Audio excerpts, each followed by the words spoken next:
Welcome to Freshly Brewed Comics. I'm Victoria. And I'm Jake. And this week, we'll be discussing our top 3 favorite Marvel runs. Stay tuned.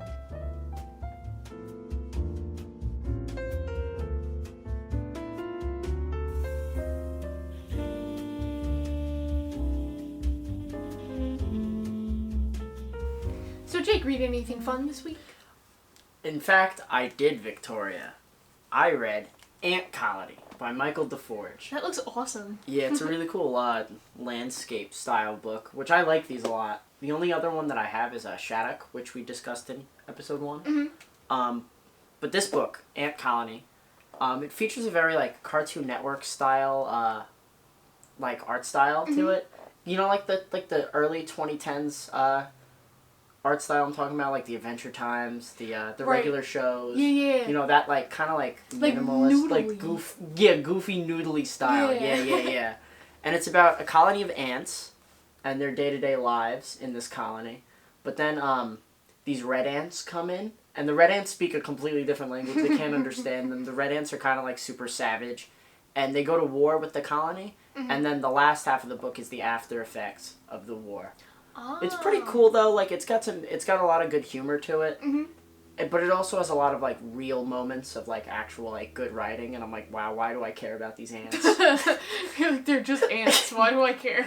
But I really, really enjoyed this book. I thought it was really, really unique. It was a really, really clever take on just ants in general. you know the movie Ants. Oh yeah, it's a good one. It's a classic.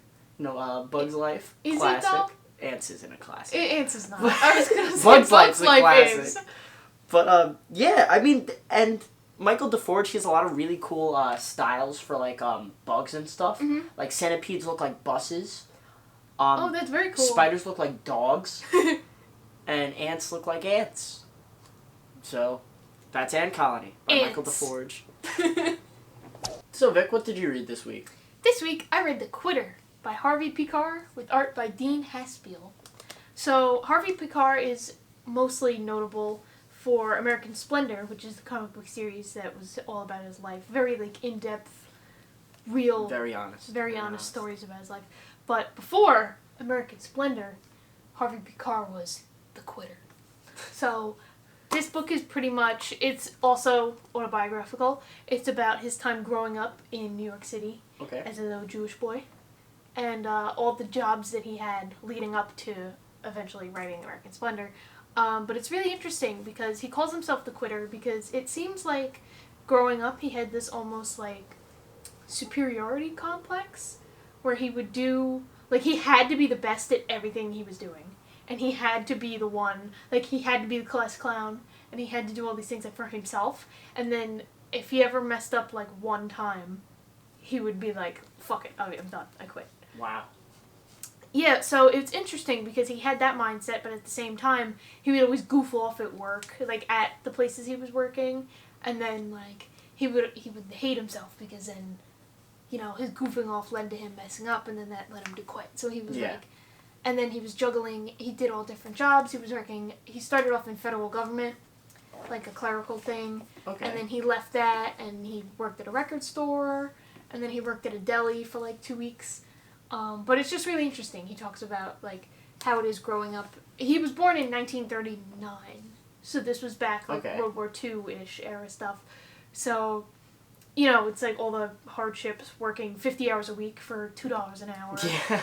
And, it's just really interesting, because everybody nowadays just, forgets how, how hard your parents and your grandparents fucking had it, working dumb hours for dumb pay. Yeah. But, it's really cool. I think it's great. I thought the art was really impressive. It's all black and white, and the whole story is just monologued. It's a monologue of him talking about his time growing up and stuff.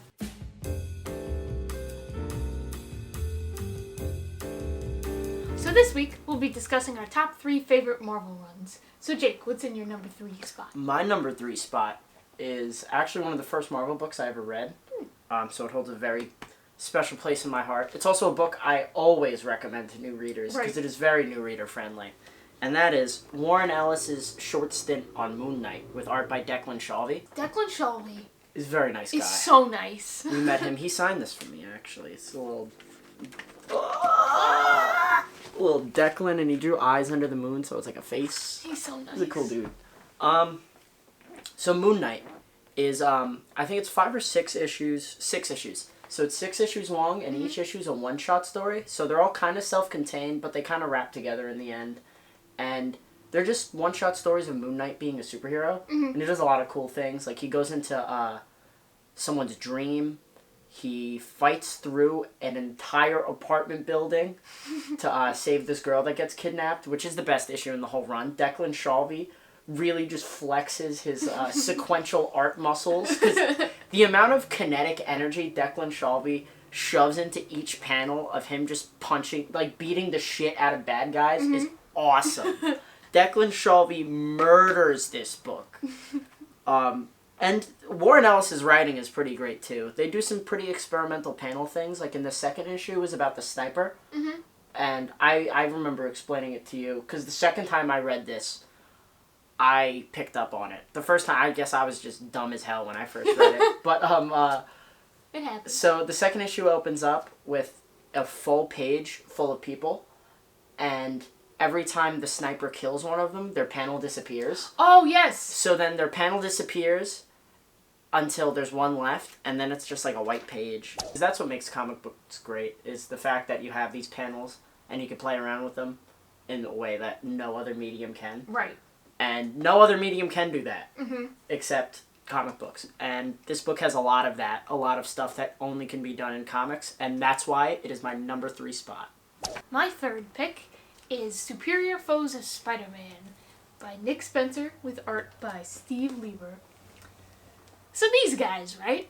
This book is about the Sinister Six, but there's just 5 of them. And if that doesn't already set the tone for what this book is, I don't know what will. So this book follows the Sinister Five, Boomerang, Overdrive, Speed Demon, the Beetle, and the Shocker, as they get involved with the New York Mafia. And they try to steal a painting from Dr. Doom's house, and they just pretty much try to do anything that supervillains would do, but they fail. They're very bad at and it. they're very bad supervillains. And it's just so fantastic to read. It's so fun.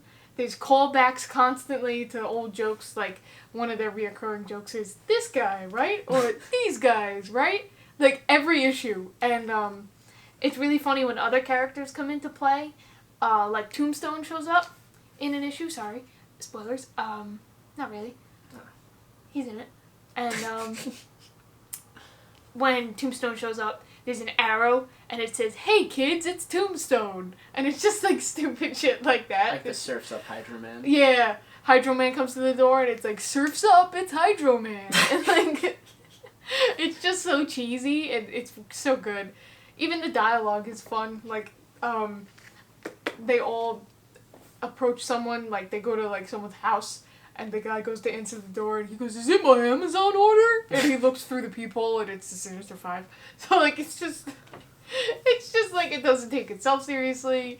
None of the characters are good at what they do. And it's so great to read. I love reading it. So, this is why it is my number 3 favorite one. Superior Foes. Superior Foes. So my number 2 pick is an all-time classic. There's not much to say about it that hasn't already been said.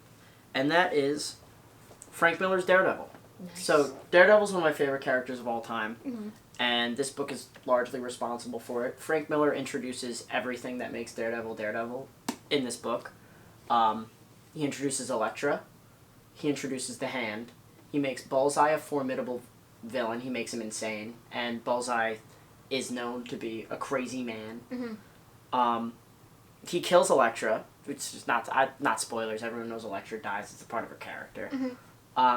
He first introduces Daredevil to the Kingpin, and they become forever nemesises. He introduces Daredevil to the Punisher, and these are all characters that become intrinsically linked after this run. Right. This run has such a big impact on comic books and the character of Daredevil and his supporting cast. Like, this book creates Daredevil. There is not Daredevil before this, but there is Daredevil after this. And it also has Daredevil Born Again, which is the best story Marvel's ever published, which involves the Kingpin learning Matt Murdock's identity and then completely destroying his life. There is no costume in Born Again until like the last issue, so he doesn't suit up once, which is what Daredevil Season 3 is based off of. Is slightly off of Born Again. It's got a lot of symbolism from Born Again in it. But Born Again also has art by David Mazzucchelli, who's one of my all-time favorite artists. David Mazzucchelli is a god. He is a god. I love David Mazzucchelli. But yeah, so Frank Miller's Daredevil, hugely influential run in comics in general. One of the greatest all-time runs in general. Yeah, like all of comics, this is one of the best. Frank Miller's Daredevil, pick it up. So the number 2 spot in my list is taken up by another book that you just can't say enough about. It's Vision by Tom King, with art by Gabe Walta. So we spoke about this book in episode 2 of Freshly Brewed Comics, our Tom King special. Yeah. And this book, it just stands the test of time. Marvel actually calls it Tom King's magnum opus, which is incorrect because Mr. Miracle exists. But this book it's still very good. Everything Tom does is good, as said in our episode. So we spoke about it there, but I'm going to speak about it again. Vision takes us into the life of Vision, where he makes his own robotic family and lives in a suburban town, and just everything tries to make everything as normal as he can for his family. Spoilers, does not work. Spoilers! It just does not. Nothing goes well. People start dying. His wife, Virginia, goes crazy. And it's fantastic. It's really well written, of course, and it's well drawn. I love the art. Of course. I love Gabe Walta. Let's show off some of his art. I think I did last time as well, but we're gonna show some more art because I'm never gonna shut up about Tom King. I really am not. Tom King. Look at this.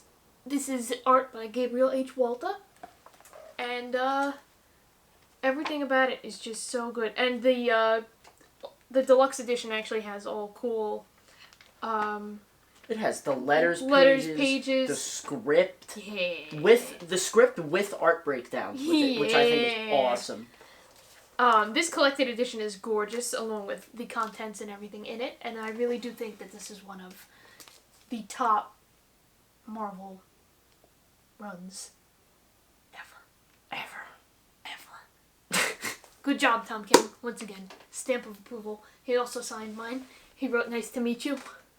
He's so very nice. We love Tom King. We love. It's time for Jake's number 1 pick. My number 1 pick of all time is Jack Kirby's stint on Fantastic Four. Yeah! So, this book means a lot to me. All 102 issues of this run. Damn.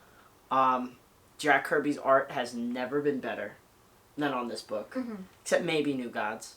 New Gods and this are like my favorite comics of all time. I'm a huge Jack Kirby fan. But this run is probably the most important comic book run of all time. There's so much groundwork laid in this run for the Marvel Universe moving forward. This introduces Doctor Doom, the Skrulls, the Fantastic Four, Wakanda. Oh, wow. The Inhumans, Galactus, everything. Like, the Kree. So it introduces both the Kree and the Skrulls, which become super important in Avengers. It introduces... It's just... Everyone you know comes from this book. And it comes from the brilliant minds of Jack Kirby and Stan Lee. More Jack Kirby than Stan Lee, but I'm not going to get into that now. Right.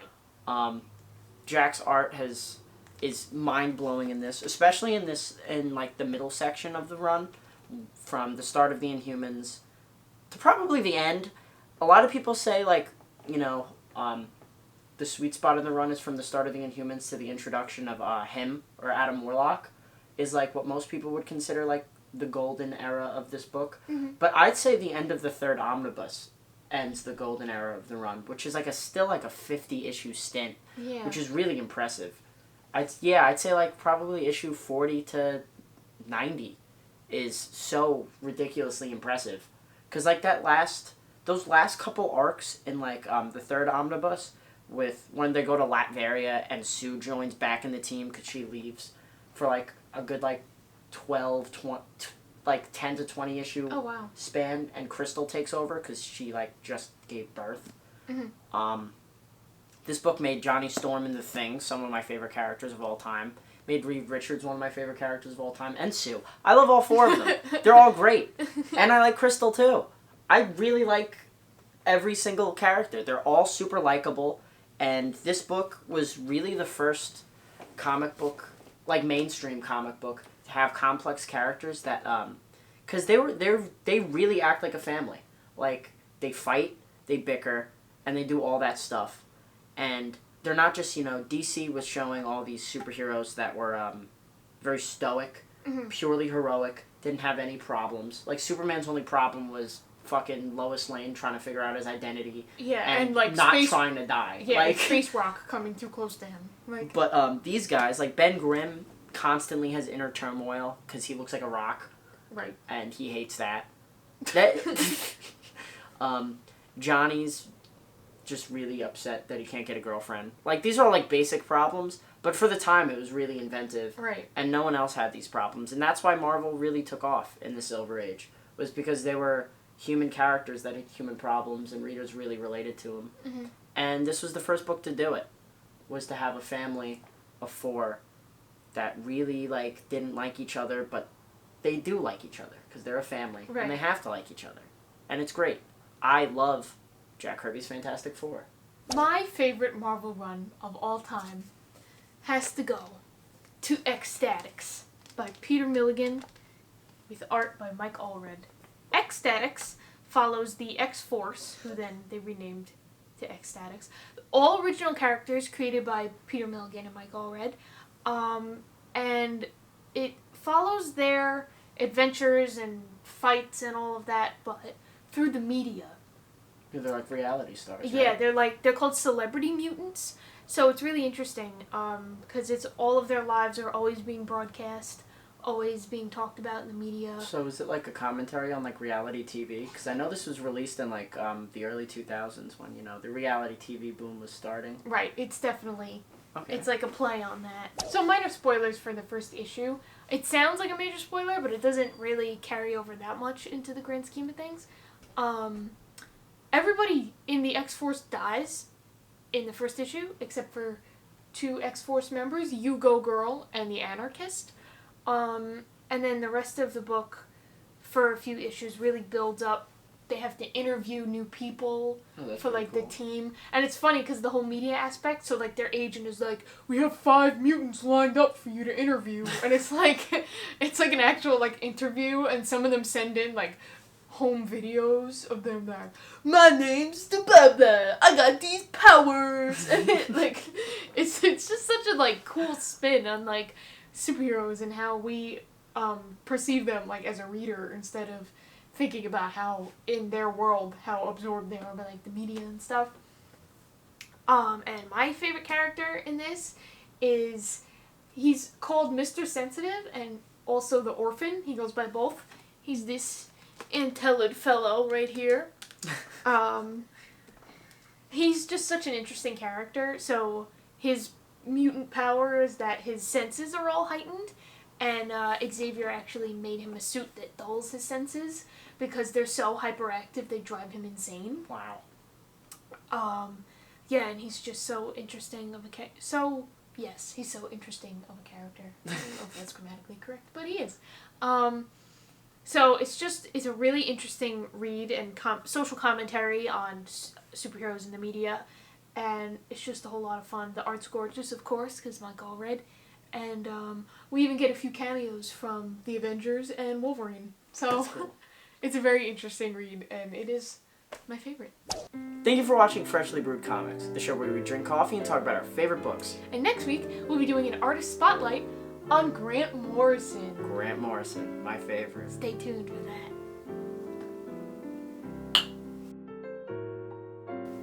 So, Vic, what did you read this week? This week, I read The Quitter by Harvey Pekar with art by Dan Haspiel. Dean! Damn. Dean! Okay. So this week we'll be discussing our top 3 favorite Marvel runs. So Jake, would you start us off with? So, my third pick, I'm gonna go in descend. Oh, we're going restart. reversing? Alright. Restart. Yeah, you gotta say descending order.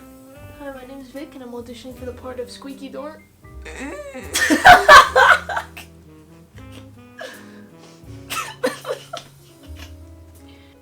Thank you for watching. And then Daredevil just looks at him and goes, I guess we're stuck with each other. And that's how the run ends. Wow. It chills. Oh, wow. I get the chills. Oh, wow. Alright. Oh, wow. So. What's wrong, George? Are you sick? I got the chills. Oh, wow. No, hold on. Yeah. So my number 2 pick is also a book that you can't say enough about. It's just so breathtaking and great in every single way possible. It's Vision by Tom King with art by Gabe Walta. Now, we spoke about this in our Tom King episode 2 of Freshly Brewed Comics. And the helicopters want to listen too. What the fuck? Get the fuck out!